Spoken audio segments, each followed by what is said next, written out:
बागियों को साधने के लिए अजित फडणवीस की अहम मुलाकात।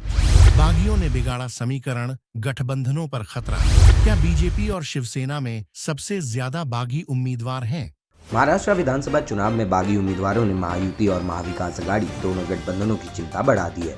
महायुति के 36 और महाविकास अघाड़ी के 14 बागी उम्मीदवार मैदान में हैं। ऐसे में दोनों गठबंधनों के नेता नामांकन वापसी की अंतिम तारीख का इंतजार कर रहे हैं। इस दौरान सभी प्रमुख दलों के नेताओं ने बागियों को मनाने का प्रयास किया ताकि वोटों का बंटवारा कम हो सके। इसी क्रम में बीते दिन उप मुख्यमंत्री और एनसीपी के नेता अजित पवार ने बीजेपी नेता देवेंद्र फडणवीस से दक्षिण मुंबई स्थित उनके आवास पर मुलाकात की। बाद में अजित पवार ने पुणे जिले के चिंचवड सीट से निर्दलीय उम्मीदवार नाना काटे से मुलाकात कर उन्हें नामांकन वापस लेने के लिए मनाने का प्रयास किया।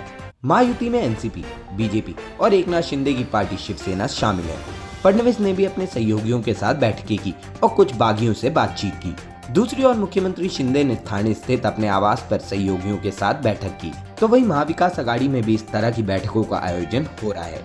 सबसे अधिक बागी 19 बीजेपी से हैं। इसके बाद शिवसेना से 16 और एनसीपी से 1 बागी उम्मीदवार है।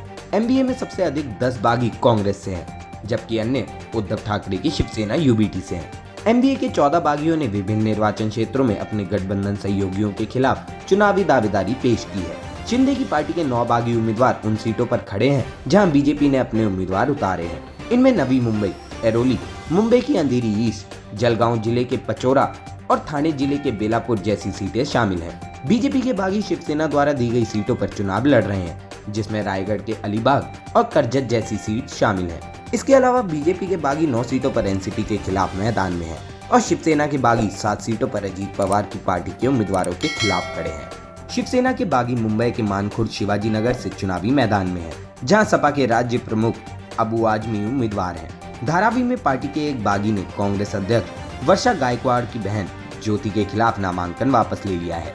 एनडीए के बागियों के बीच ज्यादातर एनसीपी के उम्मीदवार कांग्रेस या शिवसेना के खिलाफ चुनाव लड़ रहे हैं। एनडीए में उद्धव ठाकरे की शिवसेना, कांग्रेस और शरद पवार की एनसीपी शामिल है।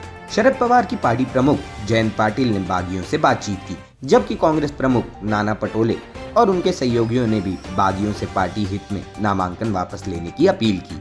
इस बीच कोल्हापुर उत्तर से कांग्रेस विधायक जयश्री जाधव ने कांग्रेस से टिकट न मिलने पर शिंदे की शिवसेना का दामन थाम लिया।